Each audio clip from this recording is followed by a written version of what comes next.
El sol de septiembre caía como plomo derretido sobre la hacienda San Cristóbal, en el estado de Durango, una de las propiedades más extensas del norte de México, que se extendía por más de 50,000 hectáreas de tierra que había sido arrebatada a los campesinos locales a través de décadas de manipulación legal y violencia abierta.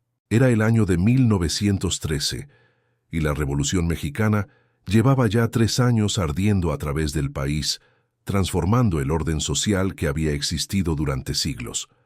Pero en San Cristóbal, el hacendado don Ignacio Fernández de Soto todavía se aferraba al poder absoluto que su familia había ejercido durante generaciones, protegido por muros altos, guardias armados, y la creencia arrogante de que las viejas estructuras nunca realmente caerían.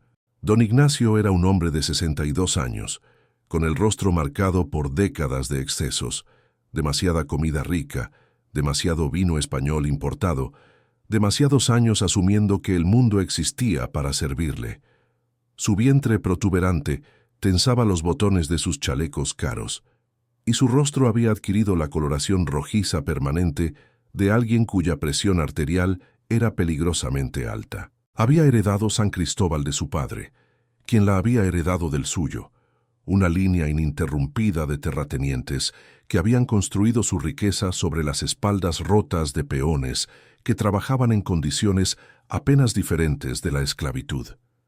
La hacienda era un mundo cerrado, casi feudal en su estructura. Más de 200 familias vivían dentro de sus límites, trabajando los campos de trigo y maíz, cuidando el ganado, sirviendo en la casa grande que se elevaba en el centro de la propiedad como un palacio colonial, con sus columnas blancas y sus fuentes ornamentales. Los peones vivían en chozas de adobe sin ventanas, recibían salarios de hambre pagados en fichas que solo podían gastar en la tienda de la hacienda, donde los precios estaban inflados deliberadamente para mantenerlos en deuda perpetua. Era un sistema diseñado para asegurar que nadie pudiera escapar, que las generaciones nacieran, trabajaran y murieran bajo el control de la familia Fernández de Soto. Entre las muchas familias atrapadas en este sistema estaba la familia Arango. Micaela Arango era una mujer de 56 años, viuda desde hace más de una década, que había criado a 5 hijos en San Cristóbal, trabajando como lavandera en la casa grande. Era pequeña y delgada, su cuerpo consumido por años de trabajo duro y nutrición inadecuada. Pero había una dignidad en su postura que ninguna cantidad de pobreza podía eliminar. Sus manos estaban deformadas por décadas de lavar ropa en agua fría, sus nudillos hinchados y dolorosos con artritis, pero continuaba trabajando porque la alternativa era el hambre para ella y sus hijos menores, que aún dependían de su ingreso. Su hijo mayor, nacido Doroteo Arango, pero conocido ahora por todo México como Pancho Villa, había dejado San Cristóbal 16 años atrás en circunstancias que todavía eran susurradas en el pueblo con una mezcla de horror y admiración. La historia, tal como se contaba, involucraba al hijo de don Ignacio intentando violar a la hermana de Doroteo, Martina, entonces una niña de apenas 12 años. Doroteo, con 16 años y ya mostrando la furia que lo definiría, había intervenido y en la confrontación resultante había disparado al hijo del hacendado, hiriéndolo gravemente. Había huido a las montañas esa misma noche, convirtiéndose en fugitivo, eventualmente en bandido, y finalmente en uno de los generales revolucionarios más temidos de México. Don Ignacio nunca había perdonado esta afrenta. Su hijo había sobrevivido, pero quedó marcado permanentemente, y el orgullo del hacendado había sido herido de manera que festejaba como una úlcera durante años. Había intentado múltiples veces capturar a Doroteo, ofreciendo recompensas cada vez más grandes, enviando cazadores de recompensas, apelando a las autoridades federales. Pero el joven había demostrado ser esquivo, y luego cuando la revolución comenzó, se volvió intocable, rodeado por ejércitos que respondían a su comando. Sin poder alcanzar directamente a Villa, don Ignacio había volcado su venganza sobre la familia que quedaba en San Cristóbal. Había hecho la vida de Micaela y sus hijos restantes deliberadamente difícil, asignándoles los trabajos más duros, reduciendo sus raciones, aumentando sus deudas en la tienda de la hacienda a través de cargos inventados. Era una crueldad mezquina y sistemática, diseñada para castigar a la madre por los pecados del hijo. Pero esto no era suficiente para don Ignacio. A medida que las noticias de las victorias de Villa se extendían, a medida que el general revolucionario capturaba pueblo tras pueblo, hacienda tras hacienda en el norte de México, el hacendado sintió un miedo creciente mezclándose con su odio. Villa se estaba acercando a Durango. Pronto podría estar en posición de atacar San Cristóbal. Don Ignacio necesitaba algo, alguna ventaja, alguna manera de protegerse, o al menos de negociar si lo peor llegaba a suceder. En su desesperación, concibió un plan que combinaba cobardía calculadora con crueldad pura. Capturaría a Micaela Arango, la mantendría como rehén y usaría a la madre de Villa como escudo contra la venganza del general. Seguramente incluso el temible Pancho Villa se detendría si atacar San Cristóbal significaba poner en peligro a su propia madre. Era una lógica que apelaba al hacendado porque asumía que todos los demás operaban con la misma cobardía que él mismo poseía. El plan fue ejecutado en la madrugada de un martes de septiembre. Los guardias de don Ignacio irrumpieron en la choza de Micaela, la arrastraron de su catre mientras gritaba, e ignoraron las protestas de sus hijos menores que intentaron defenderla. La llevaron a la casa grande, no a los lujosos cuartos de invitados, sino a las celdas del sótano, donde los peones rebeldes eran ocasionalmente encerrados para castigo. Era un espacio húmedo y oscuro, sin ventanas, con solo un catre de madera y un cubo para necesidades básicas. La puerta era de hierro grueso, con una pequeña ventana enrejada a través de la cual se podía pasar comida. Don Ignacio la visitó una vez, el día después de su captura, para explicar su situación con la cortesía falsa que los poderosos a menudo usan cuando están seguros de su control. Le dijo que sería liberada una vez que la situación política se aclarara, una vez que su hijo viera razón y reconociera que atacar San Cristóbal solo resultaría en la muerte de su madre. Mientras tanto, sería tratada correctamente siempre que cooperara. Micaela escuchó sin responder, sus ojos oscuros estudiando al hombre que la había encarcelado con una intensidad que lo hizo incómodo. Cuando finalmente habló, sus palabras fueron simples pero cargadas con profecía. Su hijo vendría, y cuando lo hiciera, don Ignacio lamentaría cada decisión que había tomado. Las noticias de la captura de Micaela llegaron a Pancho Villa 3 días después, traídas por uno de sus muchos informantes que mantenía redes de inteligencia a través de todo el norte de México. El general estaba en su cuartel general temporal en Torreón, planificando la próxima fase de su campaña contra las fuerzas federales, cuando el mensajero llegó con el informe. Los oficiales que estaban presentes en la habitación cuando Villa recibió las noticias después recordarían el momento con una mezcla de temor y fascinación. Villa no explotó en rabia inmediata como muchos esperaban. En cambio, se quedó completamente quieto, su rostro convirtiéndose en una máscara tan vacía que era más aterradora que cualquier expresión de ira podría haber sido. Despidió a sus oficiales con un gesto, les dijo que regresaran en 2 horas y se sentó solo en la habitación durante largo tiempo, procesando no solo las noticias, sino las emociones que evocaban. Villa era un hombre de contradicciones violentas, capaz de crueldad extrema hacia sus enemigos, pero también de ternura profunda hacia aquellos que amaba. Su madre era el centro emocional de su mundo, la única persona cuya opinión realmente importaba, cuya aprobación buscaba incluso en su adultez. Cuando sus oficiales regresaron, encontraron a un hombre transformado. La máscara había caído, reemplazada por algo frío y calculador que era de alguna manera más aterrador que la ira caliente. Villa anunció que la campaña actual estaba suspendida. Todos los recursos, toda la atención de la División del Norte se enfocarían ahora en un solo objetivo: la captura y destrucción de la hacienda San Cristóbal y todo lo que contenía. No sería un simple ataque militar. Sería un ejemplo, una demostración de lo que sucedía a aquellos que se atrevían a amenazar a su familia. Durante los siguientes 5 días, Villa reunió una fuerza de más de 1000 hombres, la mayor concentración de tropas que había dedicado a un solo objetivo en meses. No eran solo soldados regulares, sino especialistas, ingenieros que podían demoler edificios, artilleros con cañones capaces de romper las paredes más gruesas, cazadores expertos que podían asegurar que nadie escapara el cerco. La planificación fue meticulosa, obsesiva en su detalle. Villa estudió cada informe sobre San Cristóbal, memorizó el diseño de la hacienda, identificó cada entrada y salida, cada punto débil en sus defensas. Pero antes del ataque, Villa intentó negociación. Envió un mensajero bajo bandera blanca con una carta dirigida personalmente a don Ignacio. La carta era breve y directa. Libera a mi madre ilesa dentro de 24 horas, y tu hacienda será perdonada.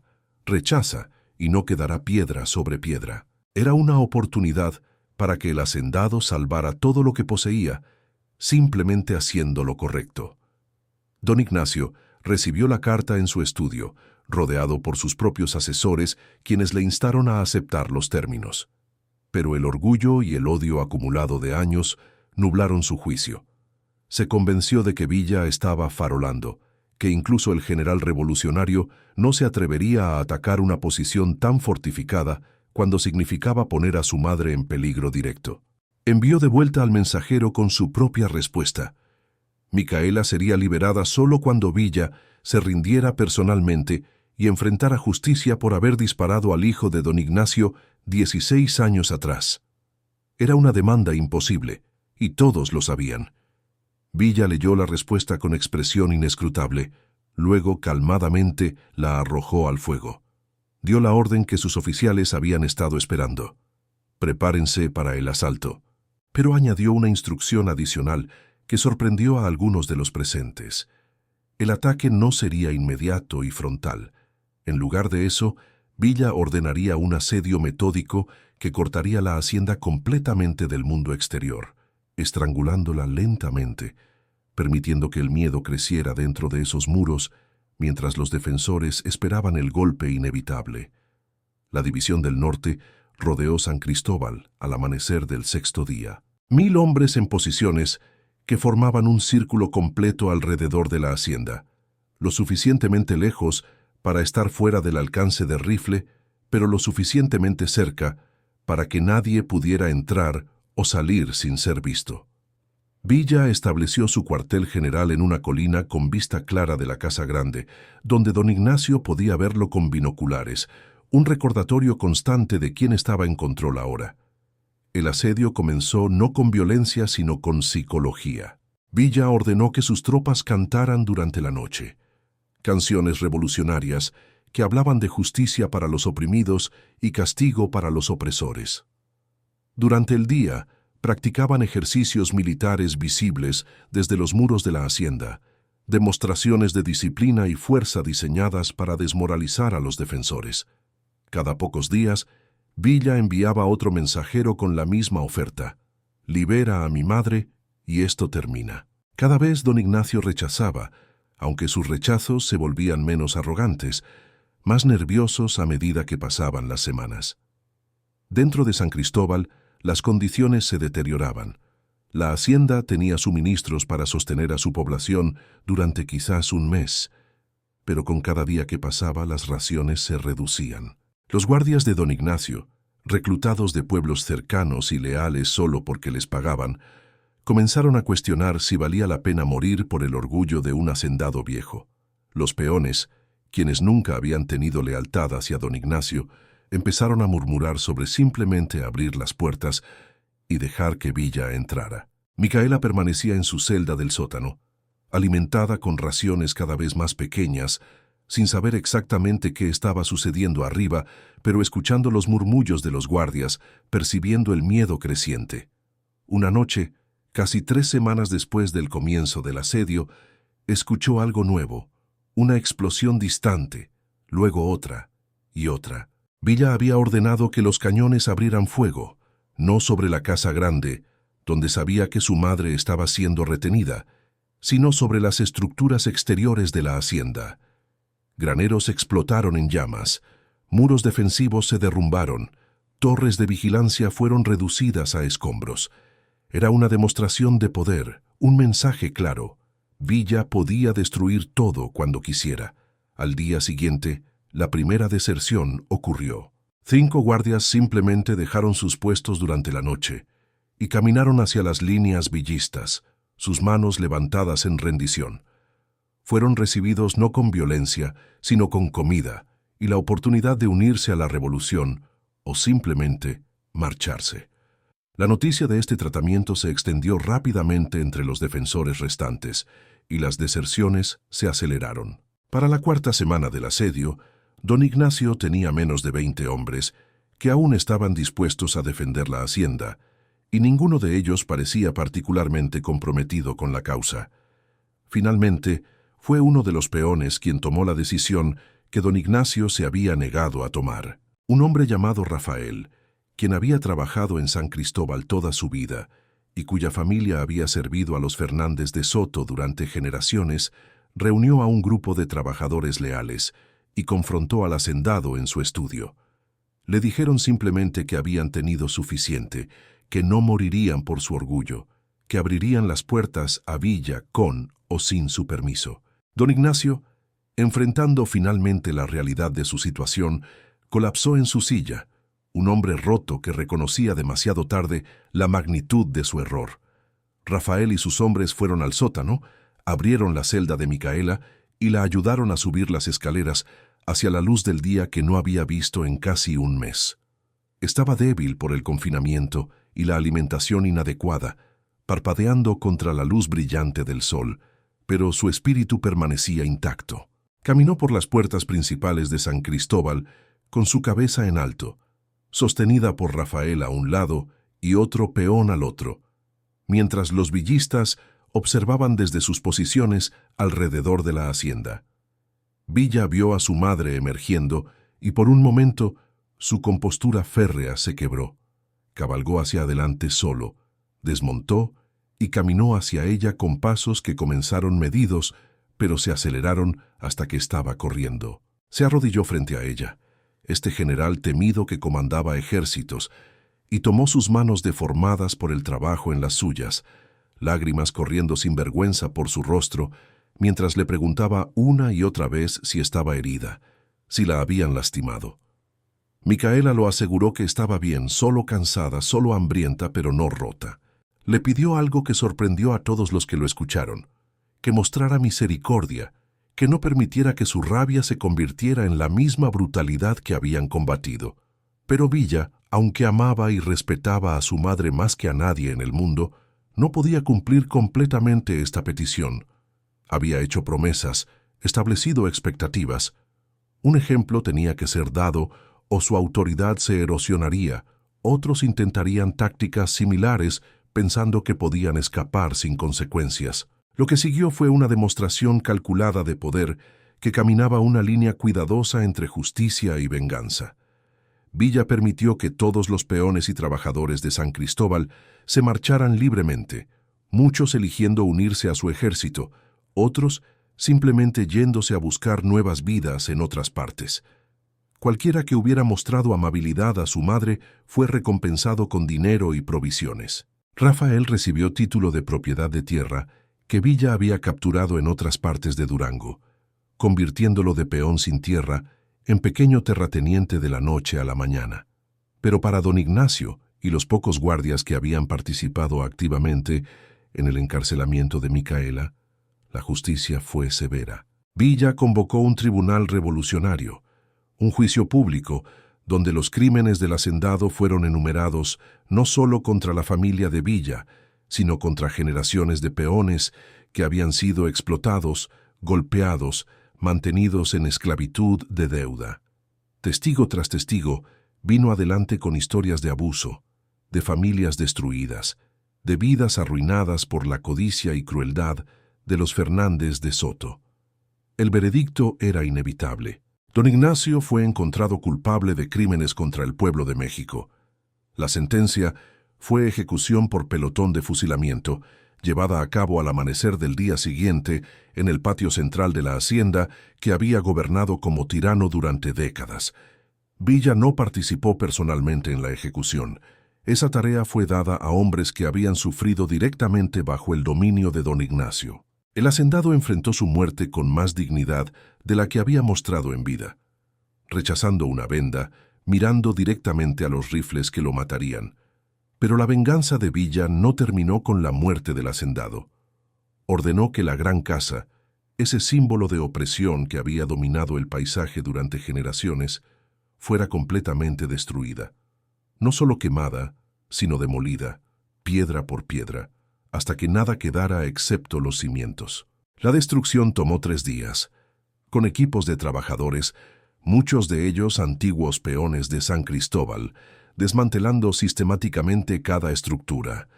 Los materiales de valor, las vigas de madera, los azulejos, los accesorios de metal, fueron distribuidos entre los trabajadores para reconstruir sus propias casas.